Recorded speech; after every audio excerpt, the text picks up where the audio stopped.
Buxoro viloyatida bolalar va yoshlarning huquqlarini himoya qilish huquqiy aksiyasi boshlandi. Mazkur loyiha doirasida viloyat adliya boshqarmasi tomonidan o'quv muassasalarida targ'ibot tadbirlari tashkil etilmoqda. Buxoro viloyati adliya boshqarmasi tomonidan 2025-yil 12-27 noyabr kunlari bolalar va yoshlarning huquqlarini himoya qilish huquqiy aksiyasi o'tkazilmoqda. Aksiya doirasida yoshlarning huquqiy savodxonligini oshirish, ularning qonuniy manfaatlarini himoya qilish hamda ijtimoiy faolligini kuchaytirishga qaratilgan qator tadbirlar tashkil etilmoqda.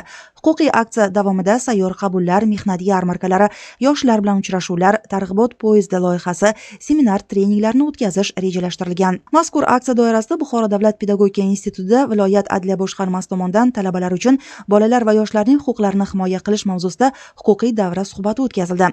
Tadbir davomida ishtirokchilarga yoshlarning konstitutsion huquq va erkinliklari, ularning manfaatlarini himoya qilish bo'yicha amaldagi normativ huquqiy hujjatlar, shuningdek yoshlar duch kelishi mumkin bo'lgan huquqbuzarliklarning oldini olish mexanizmlari haqida batafsil ma'lumot berildi. Mutaxassislar tomonidan yoshlarga o'z huquq va majburiyatlarini to'g'ri bilish va himoya qilish bo'yicha amaliy tavsiyalar taqdim etildi.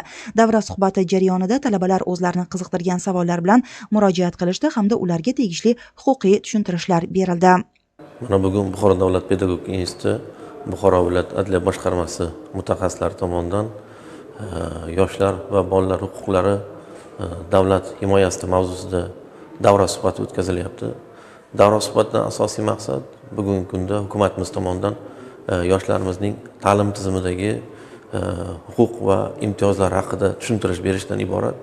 Shu bilan birgalikda bugun talabalarimiz ta'lim krediti masalasida, yoshlarimizga ajratilayotgan subsidiyalar to'g'risida ham adliya boshqarmasidan kelgan mutaxassislardan tushuntirishlar olishdi va davra suhbatimiz juda ajoyib va samimiy tarzda o'tdi. Mazkur uchrashuv yoshlarning huquqiy madaniyatini oshirish, huquqiy ongini mustahkamlash va ularning qonunlarga hurmat ruhida tarbiyalashga xizmat qiluvchi muhim tashabbus bo'lib xizmat qilmoqda.